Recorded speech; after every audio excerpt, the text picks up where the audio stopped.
যে মা মির রাজুলিন ইয়াতাতাহহারু ফায়ুহসিনুত তুহুরা, কোন ব্যক্তি যদি বাড়ি থেকে ওযু করে সুন্দর করে পবিত্রতা অর্জন করে, সুম্মা ইয়ামিদু ইলা মসজিদিন মিন হাযিহিল মাসাজিদ, মসজিদে গমন করে, আল্লাহ রাব্বুল আলামিন ইল্লা কাতাবাল্লাহু লাহু বিকুল্লি খুতওয়াতিন, আল্লাহ রাব্বুল আলামিন তার প্রত্যেক কদমে একটা করে সওয়াব দান করে দেবেন। সুবহানাল্লাহ। আপনার বাড়ি থেকে মসজিদ যদি 100 কদম হয়, আসলেন সওয়াব পেলেন 100। এইটা কি রে ভাই খালি ডিস্টার্ব করে। 100 কদমে 100 সওয়াব, আবার ফিরে গেলেন 100 সওয়াব। শুধু সওয়াবই হলো না, পরে তিনি বলতেছেন ওয়াহুত্তু আনহু বিহা খতিয়া সাইয়্যা, তার প্রতি কদমে কদমে একটা করে গুনাহ মাফ হয়ে যাবে। সুবহানাল্লাহ কোন। এবং প্রত্যেক কদমে একটা মর্যাদা বাড়িয়ে দিবেন কে? প্রত্যেক কদমে একটা সওয়াব, একটা গুনাহ মাফ, একটা মর্যাদা বৃদ্ধি, পুরস্কার হলো 3টা এক কদমেই। সুবহানাল্লাহ। জি, আপনার একটু সামনের দিকে আসেন তো ভাই, কলিজার টুকরা ভাইরা, আমার সম্মানিত বাবাজিরা, ভাইরা আমার, আপনার একটু সামনে একটু চেপে বসেন, পিছনে ভাইরা জায়গা পাচ্ছে না, একটু মেহরবানি করে সামনে আসেন। একটু কষ্ট করেন ভাই, একটু কষ্ট করেন। চমৎকারভাবে আপনারা বসেছেন, তারপর একটু কষ্ট দিচ্ছি, যতটুকু জায়গা ফাঁকা আছে একটু চেপে চেপে বসেন ইনশাল্লাহ। জি ভাইরা, বাবাজিরা আমার, সাহাবায়ে কেরাম রিদওয়ানুল্লাহি তাআলা আলাইহিম আজমাইন, তারা কেমন ভাবে জামাতে সালাত আদায় করতেন। ইবনে মাসউদ রাদিয়াল্লাহু তাআলা আনহু এই সাক্ষ্য দিলেন, বলছেন যে আমরা আমাদের সময় দেখতাম, লাকাদ রাআইতুনা, আমরা আমাদের জামানায় দেখতাম, ওয়ামা ইয়াতাখাল্লাফু, এদিকে খেয়াল করেন, নবীর সাহাবী বলতেছেন ওয়ামা ইয়াতাখাল্লাফু আনহা ইল্লা মুনাফিকুম মা'লুমুন নিফাক, পরিচিত মুনাফিক ছাড়া সবাই জানতো ওই লোকটা মুনাফিক, ওই লোকগুলো ছাড়া কেউ জামাত ত্যাগ করতো না। সুবহানাল্লাহ। এখন যদি আমরা এই হাদিস দিয়া রোগ নির্ণয় করতে যাই, তাহলে নেফাকি তো আমাদের প্রায় মানুষের ভিতরে আছে না নাই? প্রিয় ভাইরা আমার, 5 ওয়াক্ত জামাতে সালাত আদায় করলে বুঝতে হবে নেফাকি নাই। আর বিশেষ করে ইশার ফজর যদি অনুপস্থিত থাকে, তাহলে বুঝতে হবে নেফাকিতে ধরেছে, মুনাফিকি ভিতরে আছে না নাই। আল্লাহর নবী সাহেব বলছেন লাকাদ কানা আর-রাজুলু ইউহাদা বাইনার রাজুলাইনি, আমাদের জামানায় দেখতাম এমন সাহাবী মাজুর, অসুস্থ ব্যক্তি, যে ব্যক্তি হামাগুড়ি দিয়ে কষ্ট করে টেনে হেসড়ে যে ব্যক্তি মসজিদে উপস্থিত হতো, তাকে ধরে নিয়ে কাতারের মাঝে দাঁড় করিয়ে দেওয়া হতো, তাও ছাড় ছিল না, জামাত ত্যাগ করতো না। বেশ কয়েক মাস আগের একটা ঘটনা ফেসবুকে ভাইরাল হলো, যে ভিডিওটি আমার জেলা নাটোর জেলা বড়াইগ্রাম থানা, একজন মুরব্বী, বয়স তার 100 বছর পার হয়ে গেছে, বাড়ি থেকে তার মসজিদ পর্যন্ত ওই মুরব্বী বাবাজি একটা রশি টাঙিয়ে নিয়েছে, রাস্তার ধারে গাছের সঙ্গে রশি বেঁধে নিয়েছে। যুবকেরা দেখছো কিনা? এই ভিডিও কে না দেখলো? এত চক্ষু শীতলকারী একটি ভিডিও আমার ভাইরা। মুরব্বী মানুষ, বয়সের ভারে নিমজ্জিত, বয়োবৃদ্ধ হওয়ার কারণে 2টা চোখ একেবারে অন্ধ হয়ে গেছে, কিছুই দেখতে পান না। সন্তানদেরকে বলেছে মসজিদ পর্যন্ত আমাকে, বাড়ি থেকে আমার ঘর থেকে মসজিদ পর্যন্ত লম্বা রশি টাঙিয়ে দাও। সে অনুযায়ী রশি টাঙানো হয়েছে। 5 ওয়াক্ত সালাত জামাতে আদায় করে, শুধু জামাতে আদায় করে না, বরং ওই মুরব্বী 5 ওয়াক্ত সালাতের আজান দেয়, মুয়াজ্জিনের দায়িত্ব পালন করে। সুবহানাল্লাহ। এই দৃশ্য দেখে মনে হলো, আহারে, এ তো সেই নবীর সাহাবী, নবীর যুগের সাহাবায়ে কেরামদের বাস্তব প্রতিচ্ছবি যেন ফুটে উঠেছে। আলহামদুলিল্লাহ। প্রিয় ভাইরা আমার, ও যুবক ভাইরা আমার, বাবাজিরা, আল্লাহ রাব্বুল আলামিন 2টা নিয়ামত দান করেছেন, চক্ষু। এই 2 নিয়ামতের শুকরিয়া সারা জীবন আদায় করতে গেলে, সারা জীবন যদি সিজদায় পড়ে থাকেন, আদায় করতে পারবেন? শেষ করা যাবে? শেষ করা যাবে না।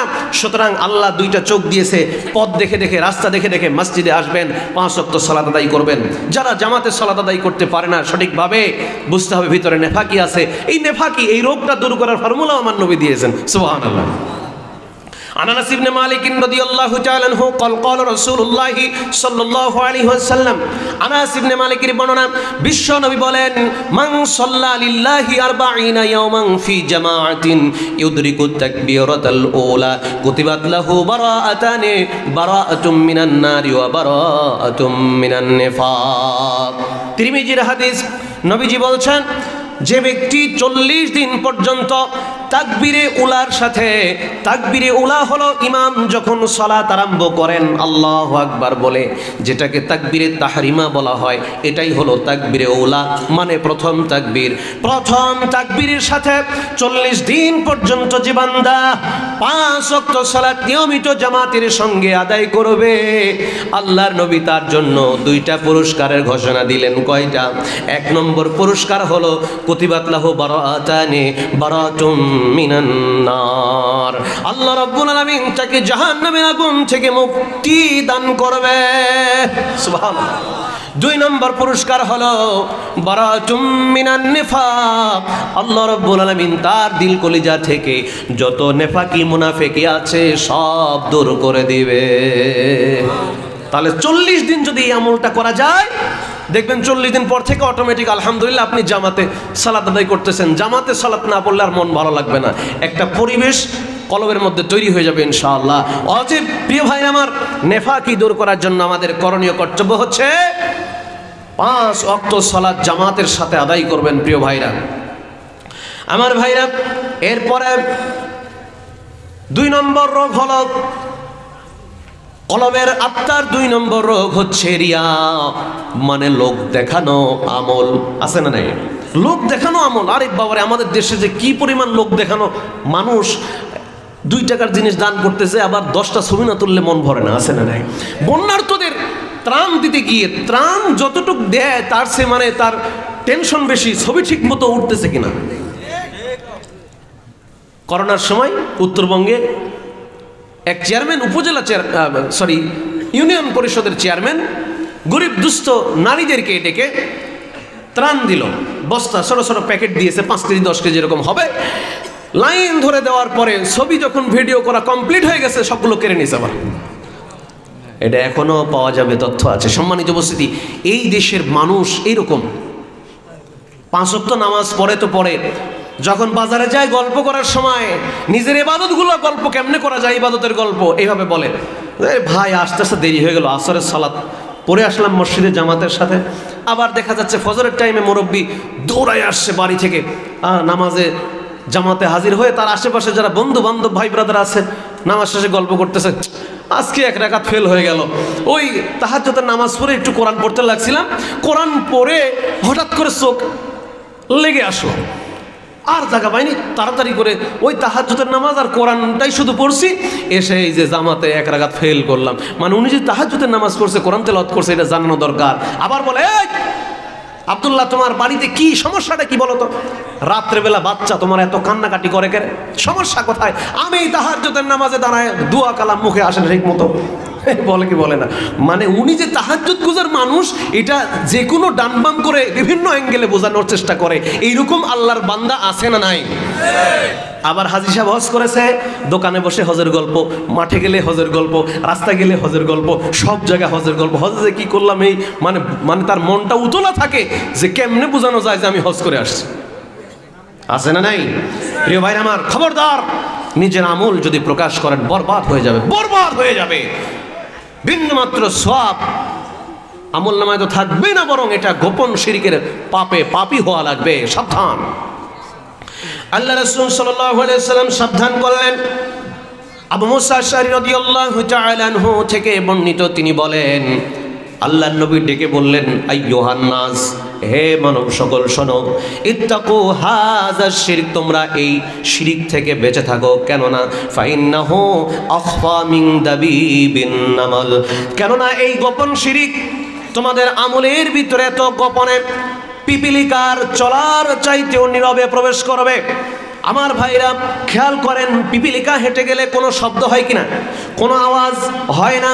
এমনকি দেহের উপরে আপনার পায়ে বা হাতের উপরে পিঁপড়া হেঁটে যায়, বোঝাই যায় না যে পিঁপড়া হেঁটে যায়, শব্দ নাই, কোনো রকমের বিড়বিড় হয় না। এই জন্য আল্লাহ রাসূল পিঁপড়ার সঙ্গে তুলনা করে বললেন, গোপন শিরিক এমন একটা শিরিক যেটা তোমাদের আমলের ভেতরে পিঁপড়ার চলার আওয়াজের চাইতেও নীরবে প্রবেশ করে। সাবধান, হুঁশিয়ার হওয়া লাগবে ভাই। এই জন্য ইমাম বুখারী রাহমাতুল্লাহ আলাইহি আরেকটি হাদিসের কিতাব আদাবুল মুফরাদের 722 নম্বর হাদিসে বিশ্বনবী একটা দোয়া শিক্ষা দিলেন, আল্লাহুম্মা ইন্নী আউযু বিকা মিন আন উশরাকা বিকা আন উশরাকা ওয়া আনা আ'লাম ওয়া আস্তাগফিরুকা লিমা লা আ'লাম। আল্লাহর নবী দোয়া শিক্ষা দিলেন, আল্লাহ তুমি আমাকে ওই সমস্ত শিরিক থেকে বাঁচাও, তোমার কাছে ক্ষমা চাই, তোমার কাছে পানা চাই যেই শিরিকের ব্যাপারে আমি জানি, আর সেই শিরিক থেকে আমি মাপ চাই যার ব্যাপারে আমি জানি না। তার কারণ গোপন শিরিক আছে না নাই? আমার ভাইরা, বিশ্ব নবী সাহাবী আবু সাঈদ খুদরী রাদিয়াল্লাহু তাআলা আনহু বলতেছেন, আমরা একবার মসজিদে নববীর ভিতরে সাহাবীদের নিয়ে দাজ্জালের ফিতনা সম্পর্কে আলোচনা করতেছিলাম। নাহনু নাতাযাকারুল মাসিহাদ দাজ্জাল, দাজ্জালের ফিতনা নিয়ে আমরা কথা বলতেছিলাম। দাজ্জালের ফিতনা বড় ভয়ঙ্কর।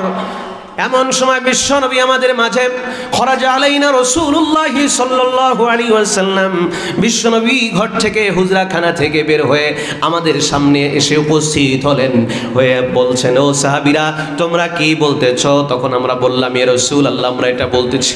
আল্লাহ নবী বলেন, আলা উখবিরুকুম বিমা হুয়া আখাফু আলাইকুম ইনদি মিনাল মাসিহিদ দাজ্জাল। এ সাহাবীরা আমি কি তোমাদেরকে মসিহি দাজ্জালের চেয়ে ভয়ঙ্কর ফিতনা সম্পর্কে বলে দেব না? বলনা। আমরা বললাম, বালা ইয়া রাসূলুল্লাহ অবশ্যই বলে দেন ওগো আল্লাহর নবী। যখন আল্লাহর নবী বললেন এটা হলো শিরকুল খফি, গোপন শিরিক। বলেন নাউযুবিল্লাহ। আহলে হাদিসের জনতা, সাধারণ মুসল্লি যারা প্রকাশ্য শিরিক করে না, আলহামদুলিল্লাহ বলেন, মাজার পূজা করে না, কোন রকমের শিরিকের ভিতরে প্রকাশ্য কোন রকমের দৃশ্যমান শিরিকে লিপ্ত হয় না, কিন্তু বহু মানুষ আমাদের ভিতরে আছে যারা এই গোপন শিরিকের সঙ্গে যাদের সম্পর্ক আছে না নাই, নিজের আমল প্রচার করা, এটা হলো গোপন শিরিক। সাবধান, সাবধান। আল্লাহ রাসূল বলছেন, জুনদুব ইবনে আব্দুল্লাহ ইবনে আবি সুফিয়ান থেকে বর্ণিত, তিনি বলেন আল্লাহর নবী সাল্লাল্লাহু আলাইহি ওয়াসাল্লাম বলছেন, মান সাম্মা সাম্মা আল্লাহু বিহি ওয়া মান ইউরাই ইউরাইল্লাহু বিহি। মানে যে ব্যক্তি নিজের আমল শোনাতে চায় আল্লাহ শুনিয়ে দেবেন। এই জন্যই তো কিছু মানুষ ওই পূর্ব পাড়ার সলিমুদ্দি তাহাজ্জুদের সালাত পড়ে, পশ্চিম পাড়ার লোক সবাই জানে যে ওই পাড়ার সলিমুদ্দি তাহাজ্জুদের সালাত পড়ে। তাহাজ্জুদের সালাত তো আর দিনের বেলা পড়া হয় না, রাতের গভীরে পড়ে, কিন্তু এত লোক জানে কেমনে? সম্মানিত উপস্থিতি, এই জন্য বলা হচ্ছে যে সাবধান, নিজের আমল প্রকাশ করা যাবে না। যদি কেউ চায় যে আমার আমল মানুষ জানুক, আমাকে বাহাবা দিক, আমার প্রশংসা করুক, হ্যাঁ ঠিক আছে, আল্লাহ সেগুলো শোনাবেন, মানুষের মাঝে তোমার প্রশংসা হবে। তুমি যদি চাও আমলগুলো মানুষকে দেখাতে, আল্লাহ দেখিয়ে দেবেন, কিন্তু কিয়ামতের দিন কিছুই থাকবে না। একটা মর্মস্পর্শী হাদিস আপনাদের সামনে পেশ করতে চাই, শোনাবো ইনশাআল্লাহ। প্রিয় ভাই আমার, প্রধান বক্তা এসে যাবে। আচ্ছা, এখানে অনেকখানি জায়গা ফাঁকা আছে। আমার ভাইরা যারা বাইরে দাঁড়িয়ে আছেন একটু মেহরবানি করে সাইড দিয়ে সামনে চলে আসেন। আর সামনে জায়গা ফাঁকা আছে, বাম সাইডে জায়গা ফাঁকা আছে। জি, প্রধান বক্তার যেহেতু সময় হয়ে আসতেছে, আমি খুব দ্রুত কথা বলতেছি, ঘন কথা। আপনাদের মনে হয় বুঝতে কষ্ট হচ্ছে, কষ্ট হয়, কথা বুঝতে পারেন।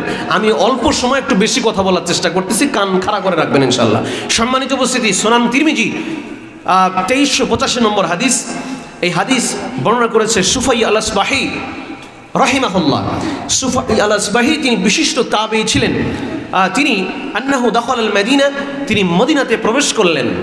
মদিনাতে প্রবেশ করে দেখলেন যে সেখানে একদল ব্যক্তি একটা ব্যক্তিকে ঘিরে দাঁড়িয়ে আছে। মাঝখানে একজন ব্যক্তি কথা বলছে, চতুর্দিকে লোকেরা দাঁড়িয়ে আছে। হাদাসাহু আন্নাহু সুফাই আল আসবাহি আন্নাহু দাখালাল মদিনাতা ফাইদা হুয়া বিরাজুলিন ক্বাদ ইজতামা আলাইহিন নাস। ক্বালা মান হাযা? সুফাই আল আসবাহি রাদিয়াল্লাহু রাহিমাহুল্লাহ তিনি সেখানে গিয়ে জিজ্ঞাসা করলেন, এই লোকটাকে যে দাঁড়িয়ে লোকের ভিতরে কথা বলতেছে।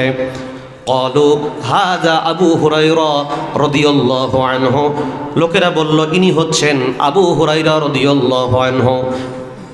সুফিয়ান আসবাহি বলেন ফাদানাউতু মিনহু হাত্তা ক্বাদতু বাইনা ইয়াদাই, তখন আমি তার নিকটবর্তী হলাম, তার সামনে গিয়ে বসলাম। ওয়া হুয়া ইউহাদ্দিসুন নাসা, তখনও তিনি হাদিস বর্ণনা করে লোকদেরকে শোনাচ্ছিলেন। সুবহানাল্লাহ, হাদিসের চর্চা কিভাবে সাহাবা কেরাম করেছেন। এবং বিশিষ্ট সাহাবী, সর্বোচ্চ হাদিস বর্ণনাকারী সাহাবী আবু হুরায়রা রাদিয়াল্লাহু আনহু লোকদের সামনে নবীর হাদিস বর্ণনা করতেছেন। তখন নবী দুনিয়ায় নাই, তিনি বারযাকি হায়াতে চলে গেছেন, ইন্তেকাল করেছেন। আমার ভাইরা, তিনি বলছেন ফালাম্মা সাকাতা ওয়া খালা কুলতু লাহু আনশুদুকা বিহাক্কিন ওয়া বিহাক্কিন। সুফিয়ান আসবাহি বলেন যখন আবু হুরায়রা হাদিস বর্ণনা থেকে ফারেগ হলেন, অবসর হলেন, একাকী হলেন, আমি তার কাছে আরজি পেশ করলাম, রে আবু হুরায়রা, তুমি আমার কাছে এমন একটা হাদিস শোনাবে আজকে, যেই হাদিসটা তুমি রাসূলুল্লাহ সাল্লাল্লাহু আলাইহি ওয়াসাল্লামের কাছ থেকে শুনেছ। আকালতাহু ওয়া আলিমতাহু, তুমি শুনেছ এবং বুঝেছ, উপলব্ধি করতে পেরেছ, এমন একটা হাদিস আমাকে শোনাও। আবু হুরায়রা বললেন, হে ভাই, আমি তোমাকে এমন একটা হাদিস শোনাবো, অবশ্যই লাউ হাদিসান্নাকা হাদিসান হাদাসানি রাসূলুল্লাহ সাল্লাল্লাহু আলাইহি ওয়াসাল্লাম, আল্লাহর নবী সাল্লাল্লাহু আলাইহি ওয়াসাল্লাম আমাকে এমন একটা হাদিস শুনিয়েছেন, যেই হাদিসটা আমি আকালতুহু ওয়া আলিমতুহু, আমি জেনেছি, হৃদয়ঙ্গম করেছি, উপলব্ধি করতে পেরেছি, ওই হাদিস আমি তোমাকে শোনাবো। সুম্মা নাশাগা আবু হুরায়রা নাশাগা, আবু হুরায়রা এই কথা বলে সাথে সাথে তিনি ভাবতন্ময় হয়ে গেলেন, কেমন যেন হয়ে গেলেন, মনে হচ্ছে যেন সেন্সলেস হয়ে যাচ্ছে, মনে হচ্ছে তিনি যেন অজ্ঞান হয়ে যাচ্ছিলেন। আমার ভাইরা, এমত অবস্থায় কিছুক্ষণ সময় অতিক্রম করলেন, তারপরে মাসাহা ওয়াজহাহু, তার চেহারা মুখমণ্ডল মাসে করলেন, স্বাভাবিক হলেন, হয়ে বলতেছেন, রে ভাই, আবু হুরায়রা বলতেছেন, হাদাসানি লাউ হাদিসান্নাকা হাদিসান হাদাসানি রাসূলুল্লাহ সাল্লাল্লাহু আলাইহি ওয়াসাল্লাম ফি হাযাল বাইতি মা মা'না আহাদুন গায়রি ওয়া গায়রু, এ আল্লাহর গোলাম, এই ঘরের ভিতরে বিশ্ব নবী আমার সামনে যে হাদিস শুনিয়েছিলেন, ওই সময় আমি আর আমার নবী ছাড়া এই ঘরের ভিতরে কেউ ছিল না। এই ঘরে যে হাদিস শুনেছিলাম, ওই হাদিস আমি তোমাকে এখন বর্ণনা করে শোনাবো। সম্মানিত উপস্থিতি, লম্বা হাদিস বলতে গেলে আমার সময় আছে 5 মিনিট, এই 5 মিনিটে শেষ করা যাবে না। তবে আপনাদেরকে একটু ফিনিশিং টেনে দেই। এইখানে আমি মাল আলোচনা রেখে দিলাম, যেহেতু আমার ভাই আকবর বিন আবেদ হাফিজাহুল্লাহ প্রধান বক্তা চলে এসেছেন। প্রধান বক্তা এসে গেলে আর স্টেজে আলোচনা করা এটা শিষ্টাচার বহির্ভূত আমি বলে মনে করছি। তবে আপনাদের খেদমতে আরজ করে যাই প্রিয় ভাইরা আমার, কলবের যে রোগগুলো আছে আমি একটু বলি, আপনারা খেয়াল করেন। 1 নম্বর রোগ হচ্ছে নেফাক। 1 নম্বর কি? নেফাক। 2 নম্বর হচ্ছে লোক দেখানো আমল করা, রিয়া। 3 নম্বরে হিংসা। আছে না নাই? হিংসা থাকলে সব আমল বরবাদ। আল্লাহ রাসূল বলেছেন যে লা আকুলু তাহলিকু শারা ওয়ালাকিন তাহলিকু দ্বীন, আমি বলি না যে তোমাদের মাথা মুন্ডন হয়ে যাবে, বরং তোমাদের দিন মুন্ডন হয়ে যাবে। ভিতরে দিল কলিজায় যদি হিংসা থাকে, তোমার সালাত, সিয়াম, হজ, যাকাত সব মুছে যাবে, কোনো কাজে আসবে না। 4 নম্বরে অহংকার। আছে না নেই? লা ইয়াদখুলুল জান্নাতা মান কানা ফি কলবিহি মিসকালু যাররাতিন মিন কিবর, যার কলিজার ভিতরে 1 সরিষার দানা পরিমাণ অহংকার আছে, সে জান্নাতে যাবে না। অতএব অহংকার, হিংসা এগুলো কলবের আত্মার রোগ। এই রোগে ধরলে ভাই জান্নাত পাওয়া কঠিন হয়ে যাবে। এরপরে বেশি বেশি সন্দেহ করা, এরপরে ধারণা পোষণ করে কথাবার্তা বলা, নিজের খেয়াল খুশি মোতাবেক চলা, এরপরে কোরআন সুন্নাহর কথাগুলো শুনে আমল না করা, অন্তরটা কঠিন হয়ে যাওয়া, এগুলো সবই আত্মার রোগ, এগুলো সবই নফসের রোগ। আরও অনেকগুলো রোগ আছে, বলতে গেলে সময় লাগবে, তবে 1-2 মিনিট আমি শেষ করে দেবো। সম্মানিত উপস্থিতি, এই সব রোগ যখন ধরে যায় তখন কি হয় জানেন? অন্তরটা মারা যায়। যদিও মানুষ জীবিত, অন্তর মৃত।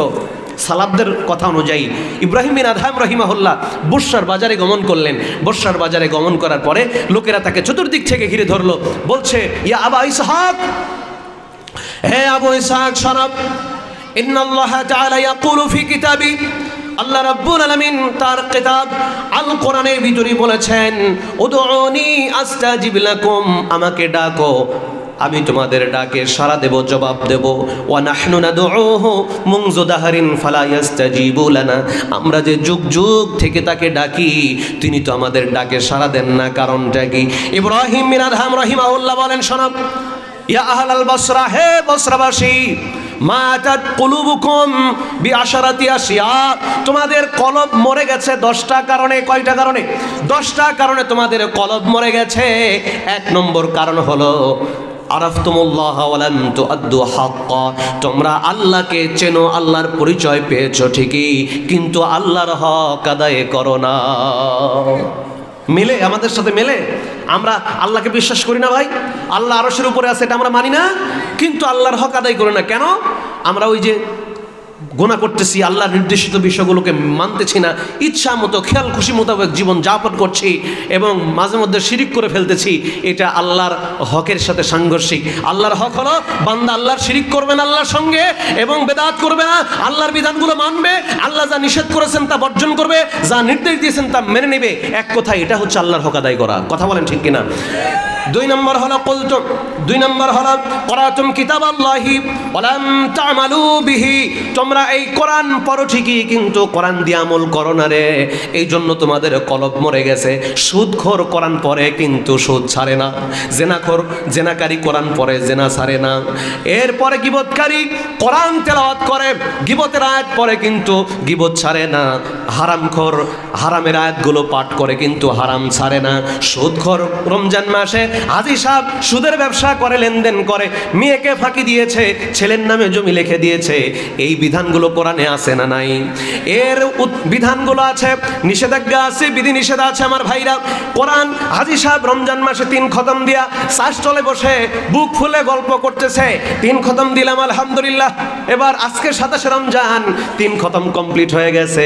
ও হাজী সাহেব, তুমি কোরআন পড়েছো কিন্তু কোরআনের বিধানগুলো তোমার জীবনে বাস্তবে আমলে নাই। ইব্রাহিম বিন আদহাম বলেন, এই জন্য তোমাদের কলব মরে গেছে রে। ও আহলাল বসরা, হে বসরাবাসী শোনো, তোমরা কোরআন পড়ো ঠিকই কিন্তু কোরআন দিয়ে আমল করো না। আছে নাই?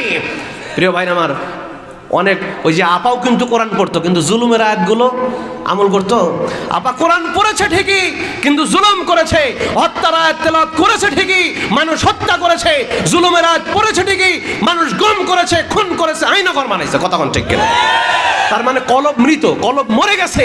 এই মৃত কলব নিয়ে আল্লাহর সামনে দাঁড়ালে কোনো কাজ হবে না। এরপরে বলছে অনেকগুলো, আমার সময় তো 5 মিনিট অলরেডি পার হয়ে গেছে, আর 2-1টা বলি, 10টার ভিতরে সবগুলো বলার সময় নাই, আর 2-1টা বলি, বলে শেষ করছি। আমার ভাই এসে গেছেন।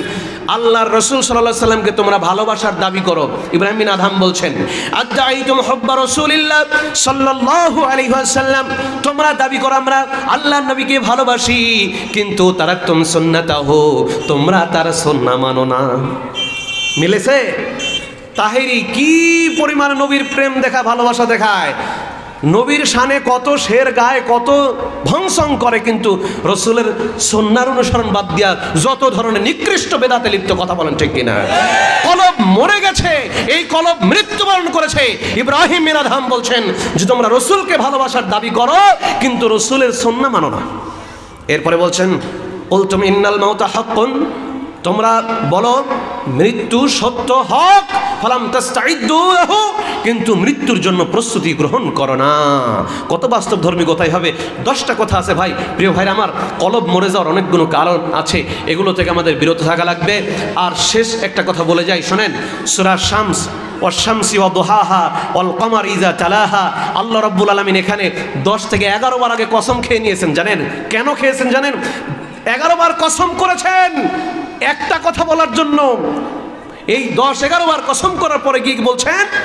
যে কদ আফলাহা মান যাক্কাহা, সফল কাম হয়েছে সে আত্মশুদ্ধি করে নিয়েছে যে। সুবহানাল্লাহ। তার মানে আত্মাকে শুদ্ধ করেছে যে, কলবকে সুস্থ করে নিয়েছে যে, সে সফল কাম হয়ে গেছে। এই কথা বলার জন্য মহান রব 10-11 বার কসম করেছেন। তার মানে এর গুরুত্ব আছে না নেই? অতএব ইয়াউমা লা ইয়ানফাউ মালু ওয়ালা বানুন ইল্লা মান আতাল্লাহা বিকলবিন সালিম, আল্লাহ বলেছেন কিয়ামতের ময়দানে ধন সম্পদ সন্তান সন্ততি কোনো কাজে আসবে না, ইল্লা মান আতাল্লাহা বিকলবিন সালিম, তবে সুস্থ অন্তর নিয়ে যে আসবে, সুস্থ অন্তর নিয়ে যদি আমরা যেতে পারি, আল্লাহ রাব্বুল আলামিন আমাদেরকে মাফ করবেন, ক্ষমা করবেন। প্রিয় ভাইরা আমার, আমি এখানে আলোচনা শেষ করছি। অগোছালো একেবারে আলোচনা 1/3 রেখে দিলাম, আলোচনা বাকি রয়ে গেল। আপনারা মনে কষ্ট নেবেন না, আমাকে বিষয়টি ক্ষমা সুন্দর দৃষ্টিতে দেখবেন। আল্লাহ রাব্বুল আলামিন যদি কখনো কবুল করেন, কথা হবে ইনশাআল্লাহ। আপনাদের জন্য প্রাণ খোলা দোয়া রইল। আল্লাহ রাব্বুল আলামিন আমার এই কলিজার টুকরা সোনামানিক যুবক ভাইরা এবং বাবাজিরা যারা আছেন সবাইকে আল্লাহ তুমি দ্বীনের উপরে, হেদায়েতের উপরে, ঈমানের উপরে আমৃত্যু টিকে থাকার তৌফিক দান করে দাও, আল্লাহুম্মা আমিন। আমার মা বোনদের জন্য দোয়া করি, আল্লাহ মা বোনদেরকে তুমি আম্মাজান আয়েশা, খাদিজা, ফাতেমা এবং আসিয়া, এরপরে মারিয়াম, যাদের ব্যাপারে আল্লাহ রাসূল সাল্লাল্লাহু আলাইহি ওয়াসাল্লাম বলেছেন আফদালু নিসাই আহলিল জান্নাহ, জান্নাতের শ্রেষ্ঠ 4 জন মহিলা। কয়জন? 4 জন শ্রেষ্ঠ মহিলা। খাদিজা বিনত খুয়াইলিদ, ফাতিমা বিনত মুহাম্মাদিন সাল্লাল্লাহু আলাইহি ওয়াসাল্লাম, আসিয়া বিনত মুজাহিম, ইমরাআতু ফিরআউন ও মারিয়াম বিনত ইমরান। এই 4 জন নারীর কথা আল্লাহ রাসূল বললেন এই 4 জন হবে জান্নাতের শ্রেষ্ঠ 4 জন নারী, সবচেয়ে শ্রেষ্ঠ। আল্লাহ তোমার দরবারে দোয়া করি আমার মা বোনদেরকে সহনশীলা, আনুগত্যশীলা এবং ধৈর্যশীলা বানিয়ে, দিনদার পরেশগার বানিয়ে আল্লাহ তুমি এই 4 জন নারীর কাতারে শামিল করে নিও, আল্লাহুম্মা আমিন। আল্লাহ আজকের মাহফিলকে কবুল মঞ্জুর করে নাও, আলোচক বৃন্দদের কবুল করে নাও। এই মাহফিলকে ইন্তজাম করতে গিয়ে কমিটি বৃন্দ কর্তৃপক্ষ অত্যন্ত প্রাণান্তকর প্রচেষ্টা করেছেন, গাম ঝরিয়েছেন, অনেক পরিশ্রম করেছেন। আল্লাহ তাদের এই পরিশ্রম মুজাহাদাকে একমাত্র তোমার সন্তুষ্টির জন্য কবুল মঞ্জুর করে নাও, আল্লাহুম্মা আমিন। আকুলু কওলি হাযা আস্তাগফিরুল্লাহ লি ওয়া লাকুম ওয়া লিসাইরিল মুসলিমিন আল মাহদিয়িন ওয়া মা আলাইনা ইল্লাল বালাগ। সুবহানাকাল্লাহুম্মা বিহামদিকা আশহাদু আল্লা ইলাহা ইল্লা আনতা আস্তাগফিরুকা ওয়া আতুবু ইলাইক। আসসালামু আলাইকুম ওয়া রাহমাতুল্লাহি ওয়া বারাকাতুহু।